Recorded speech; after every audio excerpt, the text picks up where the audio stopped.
आम आदमी पार्टी कांग्रेस गठबंधन पर सुशील गुप्ता ये बड़ा बयान देते हुए नजर आए।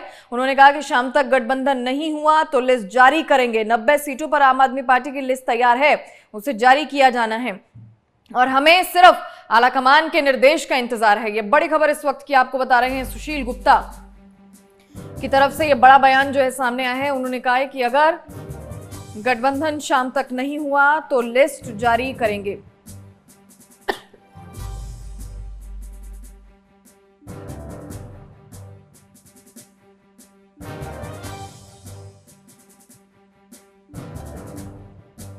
ज्यादा जानकारी देने के लिए दिल्ली से संवाददाता नितिन धीमान हमारे साथ जुड़ गए हैं। नितिन, क्योंकि लगातार पिछले कई दिनों से बैठकें चल रही हैं, राघव चड्ढा भी दीपक बाबरिया के साथ बैठक करते हुए नजर आए। उन्होंने पॉजिटिव संकेत दिए थे कि गठबंधन जरूर होगा और ऐसे में सुशील गुप्ता बयान दे रहे हैं कि अगर शाम तक नहीं होता तो लिस्ट जारी कर देंगे। 90 सीटों पर लिस्ट तैयार है उनकी। जी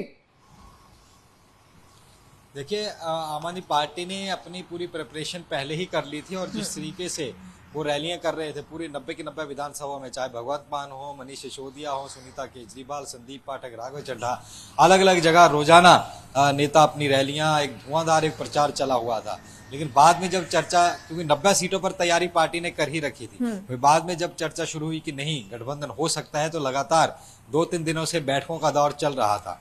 और जैसे सुबह ही आज जैसे खबर आई कि क्योंकि कांग्रेस की तरफ से दीपक बाबरिया बार्गेन कर रहे थे और आम आदमी पार्टी की तरफ से राघव चड्ढा, सुबह ही खबर आई कि दीपक बाबरिया एम्स में भर्ती हो गए हैं, उनको वो स्वास्थ्य से ठीक नहीं है।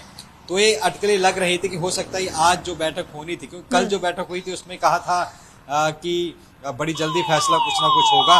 13 तारीख को जो नामांकन है उससे पहले फैसला, 12 को आखिरी नामांकन है उससे पहले फैसला हो जाएगा। तो अब दीपक बाबरिया क्योंकि अस्पताल में भर्ती हैं तो बैठक होगी नहीं होगी इस पर संशय बरकरार था।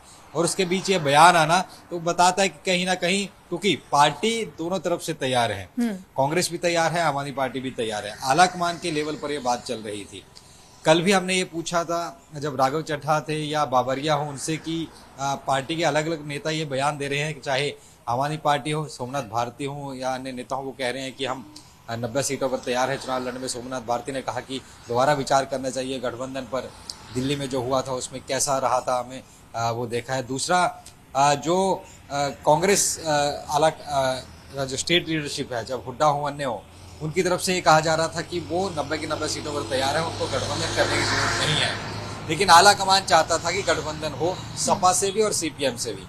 लेकिन जब ये सवाल पूछा था तो उन्होंने कहा था दोनों ही पार्टियों ने कि जो कोई इंडिविजुअल बयान देता है वो उसका अपना बयान है, इसका इस चीज़ से लेना देना नहीं है, ये आलाकमान स्तर पर चर्चा हो रही है। और सुशील गुप्ता क्योंकि प्रदेशाध्यक्ष भी हैं, उनका बयान क्या आलाकमान से मंजूरी के बाद हुआ है या अपने लेवल पर दिया है ये तो देखना होगा। लेकिन चर्चाएं जरूर अब छिड़ गई है क्योंकि अब उम्मीद थोड़ी कम होती जा रही है। जिस तरीके से वक्त कम है, आज 9 तारीख होगी, सिर्फ 10-11 2 दिन और बचे हैं, तीसरा दिन, फिर 12 तारीख को अंतिम दिन है, तब तो नामांकन करना ही पड़ेगा। और ऐसे में कांग्रेस की जो कल लिस्ट आई, इससे पहले आई और एक और लिस्ट आने वाली है, तो ऐसे में आम आदमी पार्टी की लिस्टों के कार्यकर्ता भी वेट कर रहे हैं कि उनकी लिस्ट कब आएगी, उनके कैंडिडेट कब डिक्लेयर किए जाएंगे। तो तमाम चीज़ें हैं और इनकी चीज़ों के बीच अब फिलहाल जो बयान है इसके अपने आप में कई अहम मायने हैं। तो अगर ऐसा है तो लगता नहीं कि बात सिरे चढ़ पाएगी और अगर आलाकमान लेवल पर अगर आज कोई बात बन गई तो हो सकता है शाम तक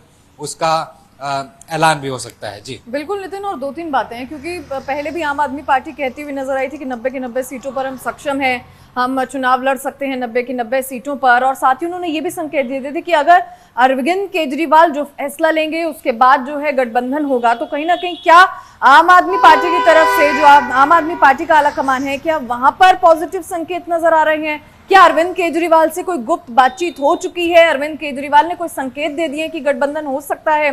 हालांकि क्योंकि कांग्रेस की तरफ से तो ये पहले ही स्पष्ट था जब राहुल गांधी ने ऑफर दे दिया, लेकिन क्या आम आदमी पार्टी की तरफ से भी संकेत मिलते हुए नजर आए थे क्या? देखिए, आम आदमी पार्टी इस चीज के लिए तैयार थी तभी बात आगे बढ़ी।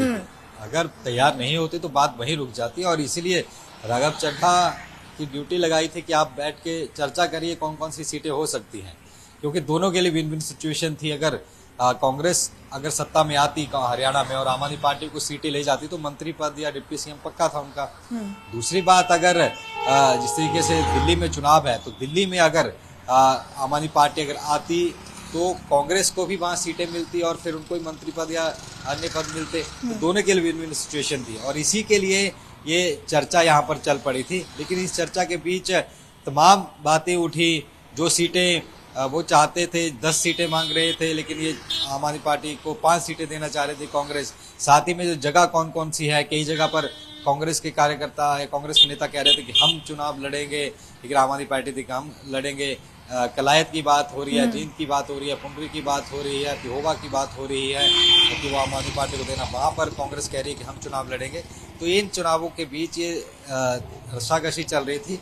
अब बात सिरे चढ़ पाए ना चढ़ पाए ये आज शाम तक फैसला हो जाएगा, लेकिन दोनों तरफ से ही चाहते थे कि गठबंधन जो है वो हो, इसीलिए बात आगे बढ़ी थी। लेकिन अब बात सिरे चढ़ती है नहीं चढ़ती है देखना होगा।